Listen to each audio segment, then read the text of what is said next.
define what the scientists have said hope is. Mm. Because yes, hope is a nice positive emotion. True, it is. However, a positive emotion.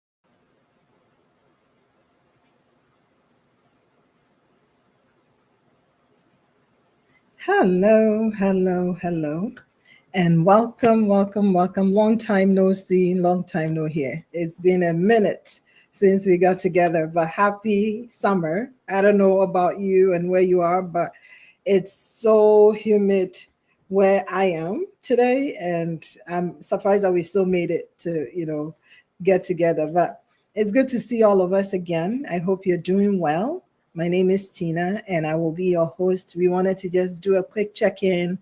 Typically we read a book or two and we learn something about what we are doing in our lives, whether it's reading about something related to our health or our finances or our children or anything in life, right? Because there's so much to learn. But this time we are reading a book in the book club on finances, and it's actually the psychology of money. And so to wrap that up, I thought it would be a good check-in for us to have a financial fitness, Q&A. So that is what all of this today is about. And it's going to be really, really short and sweet. So for those of you who have questions or you join later and you're going to see it, make sure you drop your questions on financial fitness. Simple question. How are you doing financially? That is the question. And joining me today, I am so excited to have our own friend and personal person. The last time we spoke, she was Cynthia. This time we are talking about to her. She's going to be Joyce. Joyce. I'm like, I don't know how to call it. Joyce, Joycey, one of them. But Miss J is is here, and she's joining me today, and we are going to talk about financial fitness, your Q&A, questions that you have, answers that we can give, how we can support your journey. So help me welcome Miss Joyce to join us today. Hello, girlfriend. Hello, Miss Tina. You're right. It's been a minute, but It's been a minute. It's been a while. Though you don't see us, we're still working behind the we're scenes. still working, and it's exciting. It's like a lot of things are happening behind the scenes. It's just not always live, so you don't get to know. And of course, we changed it from a Saturday to a big day. So hey, never mind. That's life. Things keep changing, and we keep changing. So you just have to adapt and just move right along. Otherwise, you'll be left behind. That is it. Yeah. So, Madam Joy, since now we have a new name for you, tell us a little bit about yourself, because we haven't seen you in a minute, and I know you've been up to a lot of things. So, yes, Joyce. So, just like you said, from Cynthia to Joyce, we're changing so many things. We're even changing our names. But still doing what I'm doing. You know my history with nursing. I don't do so much of the nursing anymore. I'm doing more of the financial education and financial planning for people. Okay. So that, and I did change my name. I like this name better. I'm always joyful now, because that's all it means. It's pronounced Joyce. It's just a different spelling. It's Joyce. The French way. This is still Joyce. A lot of people say Josie, whatever, but it's Joyce. It's plain old Joyce. Plain old Joyce. Plain old Joyce with a little twist. That's all in the spelling. That's good. It is. But yeah, that's what I've been doing. A lot of traveling with the financial education, and I'm home now. And like you said, it is hot. The heat that I'm feeling alone tells me I have to make it to heaven, because I can't. Oh my goodness! The air conditioners are acting like they're not working, but hey, we're hanging in there. Oh, wow. It's amazing. It's really, really hot. So, Mm. I mean, hopefully you're staying cool wherever you are and Doing my best. Doing my best. doing your best to Yep. To stay be calm. hydrated and cool. Yep. Yeah. Well, I think we have, I mean, just a few minutes with you. So we are going to just dive in quickly and then ask a few questions that, I mean, we've thought about like will be helpful. And if you're joining, let's know where you're joining from. And of course, I mean, drop in a question. The question that we have for you today is how are you doing financially? How are you financially? And don't just say, I'm fine, because that's all we all want to say. But really think about it. Are you doing financially okay? Are you managing okay? How are you doing? Really, we want to know because that way we can all, help each other and we can all support each other. So, Cynthia, I mean, okay, now here I go. Cynthia, Joyce, Don't worry. We'll get used to it. Joyce. Sometimes I don't remember myself. So we'll get used to it. Hi, Miss Adelaide. Okay, you're doing well, Adelaide. All right. So when we talk about financial fitness every day, what does that mean, Miss Joyce? What does that mean to us in our everyday financial fitness? Because we are all supposed to be fit or doing some activity every day. So let's talk about that financial fitness. So I'll right away reference it to our physical fitness. Mm, You know how sometimes some people get up and they go to the gym and and I'll use my brother. My brother will miss an appointment with you, but not miss an appointment with the gym. That's my brother. So yeah. for his physical fitness, he is on point. Mm, And I, on the other hand, I'd rather stay in bed or turn the TV on than go to the gym. So when the two of us stand, you can tell who's been going to the gym and who has not been going to the gym. It's the same, just like the word fitness that I just kind of went straight to physical mm, fitness. It's the same. Financially, what is financial fitness? How are you managing your finances? A healthy financial fitness is somebody who has everything in place and things are healthy and things are going the way they're supposed to go. And then some people too, financially, they are not well, or they haven't placed things where they're supposed to be, or they haven't planned in such a way that they are doing the right thing, or they're getting their check and they are living and they are able to save. So some people get the check or they get their paycheck or they invest or whatever it is that they do. They make their money and they don't know what to do with it. And they mm, make the wrong choices because I'm attributing this, like I said, to physical fitness. right. We eat the wrong things, we don't exercise, and so we are unhealthy. And that is what we do with our finances. We get the paycheck, we buy the things we can afford. We don't plan to save. We don't do any. We have the money looks a lot, and then next week it's gone. Hmm. And then so So, financial fitness is making sure that you have things in order so that I have money to spend, I have money that I can enjoy, and I have money that I'm investing, I have money. You have apportioned things in the right way. So mm, anytime the check is coming, every piece of money knows where it's supposed to go. You know how you're pushing and moving your money. wow. So you made a statement that we can be financially fit, like we can put things in the right places. I mean, is that possible for everyone, or is it for just a special group of people? It's possible for everyone. Oh, Because even the Bible will tell you that you give as you have, not as you have not. So mm, if I make $10, then I must apportion my money according to the $10 that I'm making. So that I'm not looking at somebody who's buying a $500 purse and I want that purse. Because sometimes that's what happens to us. And I know a lot of people say that you don't understand. I live paycheck to paycheck. Even mm, if it's $10 that you're saving, it's $10 that you're putting away. And mm, I have come over time, I've come to realize that we love to save big. We don't love to start small. So your $10 will seem to you like, what is $10? What is $10 gonna do? But $10 in a year, you are in the thousand. You will mm. be in the thousands versus what is $10 gonna do? And I can guarantee you, people that have that mindset at the end of the year, they haven't even saved $200. Meanwhile, if they were putting that $10 away, just 10 every time, just put it away. Don't if you don't even want to save it in the bank, put it in a box, in a shoe box. $10, $10. Just because you cannot tell me that you cannot spare $10. It could be your morning coffee. It could be the Starbucks that you go every morning, not some, every or Dunkin'. So why don't you make that coffee at home and then use that money? If you look at our lives, there's always somewhere that you can cut back. Always. Yeah. Always. So question for you. So this is a Q&A. So if you're joining, Adelaide, if you have a question, I see a few people online. If you're joining, please feel free to answer the question. How are you doing financially?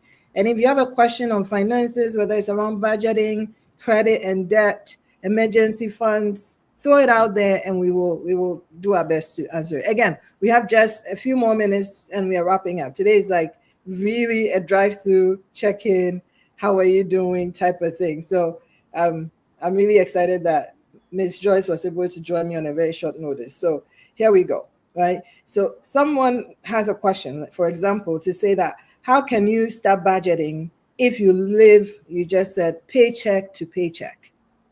So what is budgeting? What is your idea of budgeting? And that is what I'm saying. Sometimes we make it seem like it's a mystery or it's this big thing. It's nothing. When you are saying that you're living paycheck to paycheck, like I said, sit back and really analyze it. I'm telling you, there's somewhere or something that you can cut back on. And what is budgeting? You should be able to pay your bills and save something little. And when I say something little, if you pay all your bills and your money is, you feel like my paycheck, I run out of money. This is what I have. And by the time I pay this, by the time I pay this, by the time I pay this, I have no money. Then sit back and say, so what am I paying cable for? What am I paying internet for? Like me, lately I'm like, I don't even watch TV. I don't even have time to watch TV. And my kids are all on their phone. So why are we paying a whole cable? For what? Yeah. Why are you doing that? And sometimes even look at your phone. What do you have on your phone? How much, whatever they call it, data or whatever they call it, how much do you have? Because I have people that will tell you, I have unlimited. Do you really need unlimited? Or can you just cut back and then maybe you save $10 from there? And then from your cable or whatever you have, you save maybe $15 from there. That is $25. Yeah. And so don't worry about $25 is only $25. That is $25 that you didn't have before. Right. You see, and now how I think, because my husband always says, I'm like, oh, this thing, it was only $2. He said, that's $2 that you have lost. The psychology of money. The psychology of money. It's $2. It seems like it's nothing. Yeah. But it's something because it adds up. So that 25 that you are paying every month, at the end of the year, 25 times 12. What is that? And that could be your savings. You start small and it will go. Wow. And lately we have high yield savings. Put it in there. There are a lot of high yield savings account. Just put it in there and make 3% or 4% versus your bank that is giving you 0.004. Wow. Wow. Which is true. It's like, yeah. There are so many things. Like, what is the use of a financial advisor, Cynthia? Because a lot of us don't see it as a need, as something that we, especially when you think about it, that I'm making it from paycheck to paycheck. Do I need a financial advisor? So if you're making it from paycheck to paycheck, there are financial advisors that you have to pay. That will sit you down and direct you. And so we also have the mentality that financial advisors are for rich people. Yeah, that's what I think. It's not true. Because you know something, these rich people have made their money. They know what they're doing before they got to where they got to. Now, I think that we have a certain reverse mentality. I don't know what I'm doing. That is why, first of all, I'm in my crisis. I'm the one who needs the financial advisor to help me to get to a certain place. Now, you may not be able to afford a financial advisor. There's nothing wrong with it. But like you said, there are plenty of books out there. Yeah. When you go to Amazon, that you could buy for $10, for $15. A book for $15 can change your whole life. Or the library. Or the library. Or the Yeah. library. Go to the library and borrow that book. Your whole life will be changed. But then you know how the saying goes. If you want to hide anything, put it in the book. So we won't venture to go near the book either. Yeah. And we can't afford the financial advice either. So then we are back to square one. So if you live paycheck to paycheck, I understand that you may not be able to afford a financial advisor. But by all means, grab a book. By all means, there's a lot of free things you hear on YouTube, and they will recommend these books. Buy them or go to the library and check them out. Come home and read, like properly read and change something. Don't just read, implement it. Change something, and you will see that your life will start changing. Don't despise the small beginnings, because sometimes a little change feels like nothing. Like seriously, I read a book that I don't think it's the psychology of money, but I think a book that we read that was Atomic Habits. yes, that was talking about the morning coffee. That morning coffee that every day you're getting, you change it. I'm not saying don't live. Yes, once in a while you like to splurge. There's nothing wrong with it. But you have to be disciplined so that you can save, because it's important. So I think there's a question here. Where do we invest our money? Or where can we invest our money? Where? So there are plenty places that you can invest your money. What are you looking at? When I sit with people, I have $100. I don't mind to lose 50, which I don't think anybody doesn't mind to lose. So it depends on you, because there's different places. There's mutual funds, there are index accounts, there's your regular savings account. If you are very, very low risk, you don't want anything to happen to your money. You know, you don't want it to lose it, and you don't want it to grow too much either. Then the regular savings account, because there isn't much that's happening there. But there are index accounts, there are mutual funds. So at the end of the day, it's your risk level. Someone doesn't mind. Some people are very high risk, and some are risk averse. So they're like, you know what? Me, when I started, I'll be like, my $10 that I'm bringing, I don't want to lose that $10. So then you'll be directed to an account or a fund that at least you can maintain your principal and then make a little bit of money. And somebody will say, I don't mind, because I can make $100 on that 10 and I can lose the 10, but I'm good. So yeah, so depending on you, the individual, you can get an index account, a mutual funds, whatever, stock account, whatever. But it depends on you. Depends on you. Yes. And I think that's where it's important to sit with someone and sometimes talk through what you are trying to do, where you are trying to go, and just get that direction. Because I mean, then you can have a better idea as to, okay, what year are you looking at retiring? What do you want to do? Those are questions that you normally may not sit and ask yourself. And when you have someone prompting you and asking those questions, it helps you to, oh, okay, I'm thinking this. So then this is between where you are and there. These are some recommendations, right? Exactly, because there are times that some funds will tell you once you put it in, it's locked for 5 years. Once you put it in, it's locked for 2 years. And maybe you're saying, no, I don't know when I'll need it. I don't want it locked. So like you said, those are all things that you'll be asked. And then I'll know, okay, or a financial advisor will know that, okay, this is it. You really want this, but also you want a flexible account that you can go in and out. You don't want an account that will be locked for 3 years or 4 years or 5 years. Or some people say, I don't care, 10 years, just put it in there. Yeah. So it all depends on the individual. Wow. So there's a question I want to ask for, it says that what are practical strategies for saving when income is limited? I think we kind of talked about it briefly, about cutting back. There's something you're doing that, it's causing you to lose a little bit of money. And for me, the number one thing I'll say is that don't worry about starting small. I kid you not. I was telling somebody that the number of years that people have lived here, if each day, let's say from the moment you started working, you told yourself, I'm going to put $1 down a day. just $1. So at the end of the week, they paid me.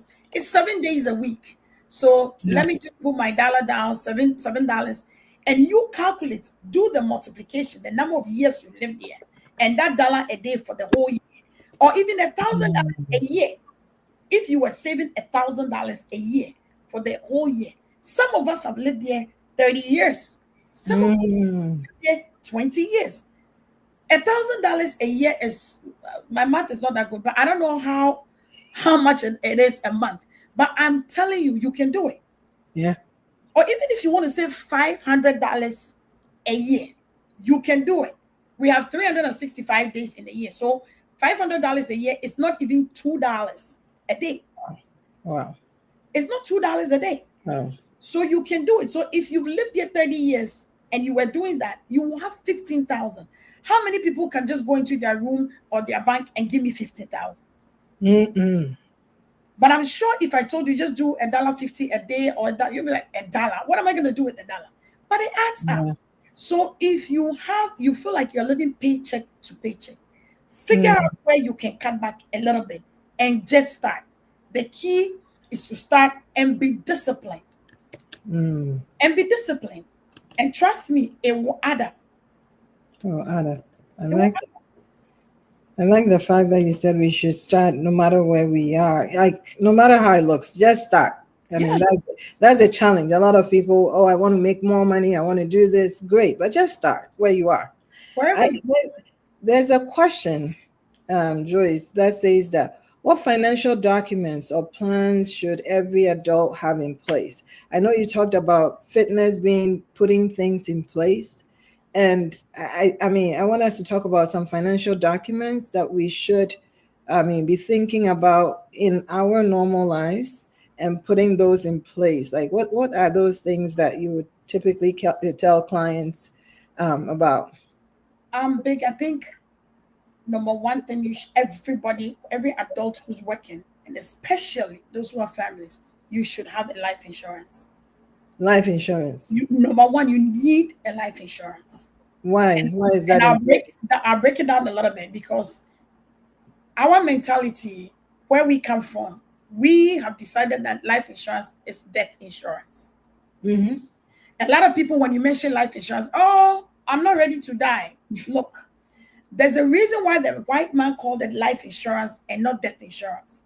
And we have changed it to death insurance. So the moment you mention it, everybody's running away. Now, what I say is that when we are building a house, we don't do the windows, the finishings, and everything before we go and build the foundation.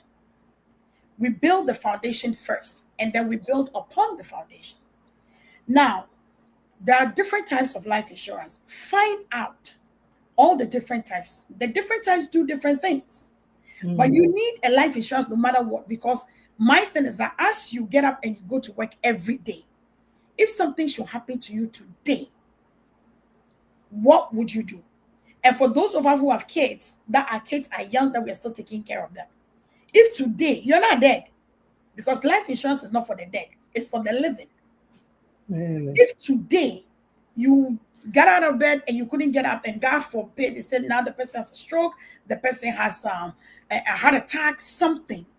If you have the right type of life insurance, and depending on the face amount, you could easily get 200,000. You could easily get 400,000.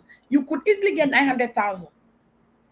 And if today I couldn't work and I was in bed and I could get 400,000, will that help me? Well, of course. There you go.